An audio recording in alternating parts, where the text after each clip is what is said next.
Welcome everyone, it is Marshall Ferguson and Amanda Weldon of OUA today. We did not get to the OUA Ultimate All-Star Bracket this morning on the radio show, but we wanted to make sure that we got to it today. So we wanted to give you an update. It is down to the Elite 8, went from the Sweet 16 to the Elite 8 through last week with a ton of great votes coming from you, the fans, and some surprising results as well. I wanted to say, first one, Dorian Curry of York Rugby defeated Kelly Campbell from Western Women's Hockey 9-3. How does someone who wins CIS Most Outstanding Player, wins a CIS championship as a starting goaltender, only get 3 votes? See, I feel like Western just isn't taking this seriously. This is a huge, serious bracket. It's a big deal to us. I mean, it's March Madness, but like, this bracket is just next level. It's way more important than March Madness. I don't understand why Western didn't just reach out. Like, I got tweets from a couple of people saying, like, how did Kelly Campbell get 3? I'm like, because you have to share. And that's the other thing I should explain that I did a little bit on Twitter is, this isn't about merit or how great of a player you are or your accomplishments. If it was, the Scrubs would likely go all the way through, but the Scrubs are up against Andrew D'Agostini in the next round, the Guelph hockey goaltender on the men's side, and he got 90 some odd votes, I think 99 in his first round. So he's going to compete with the Scrub brothers because it's not about what you've done in your career, it's about how much support you get from your friends, your family, your and school. From Guelph too, D'Agostini, awesome goaltender from Guelph. They were pretty much the comeback story. We talk about that in one of our podcasts. A lot of support coming from Guelph. So show your support is what we're saying. Yeah, and Heather Petrick almost got through as well. She did not though.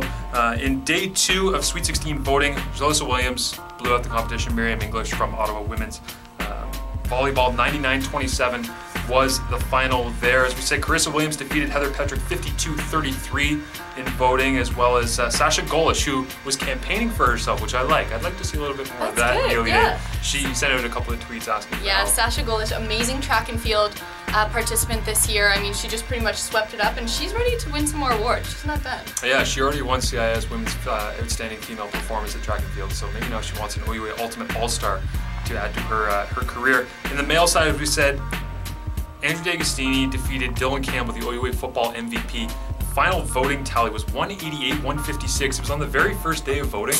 Yeah, so many people got involved. It was awesome on the very first day.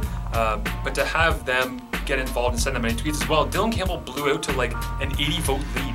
And then everyone from Guelph and the OHL and people that know D'Agostini were like, that's not okay. And they just got angry and started voting and voting. So it turned into this huge thing. So D'Agostini moves on, as well as, who else do we have here? Windsor Track. This one huge support, Windsor Track. And again, you could call this an upset based on how popular, I guess, the sport is, because volleyball, especially at McMaster, is big time. And Danny Domenienko, I thought that he was gonna fly through no problem. Corey Bellamore from Windsor won 110-35.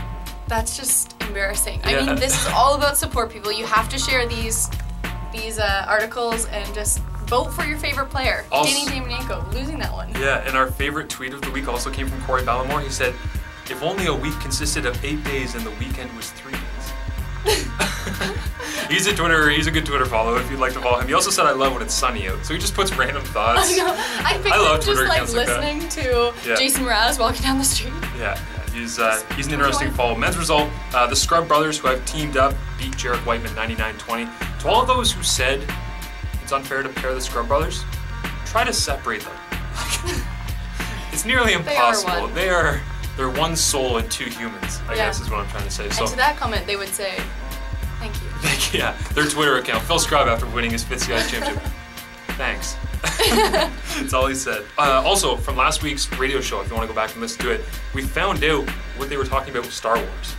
They actually sent us a tweet. There was a Star Wars bracket that they were following. So they've got their own bracket life going on over there at Carleton. But the Scrub brothers are through 99-20 over Jarek Whiteman of York men's soccer, but he was very worthy of winning that as well. Jacob Rumble defeated Edere Latanzio as well, 51-42. That one was much closer. Again, I would have expected Latanzio to win. Didn't get the support he needed, so Jacob Rumble moves on. It's kind of cool because he's our only Queens competitor in the competition as well. So that's kind of cool. And that pretty much does it for the Sweet 16. So now the Elite 8, the matchups that we have. Carissa Williams of women's basketball from Windsor against Dorian Curry. Okay, that's York Rugby against Windsor basketball. On the other side, we're going to have Sasha Golish from University of Toronto track and field cross country going against Jalissa Williams, women's basketball from Lakehead. On the men's side, Scrub brothers versus Andrew D'Agostini. We already talked about that. And Jacob Rumble will be going against Corey Bellamore, Windsor track and field. It's going to be a lot of fun. We hope that you vote. We hope you get involved. Hashtag OUA bracket and at OUA today if you would like to get involved. We look forward to seeing all the results. Thanks, guys. Bye.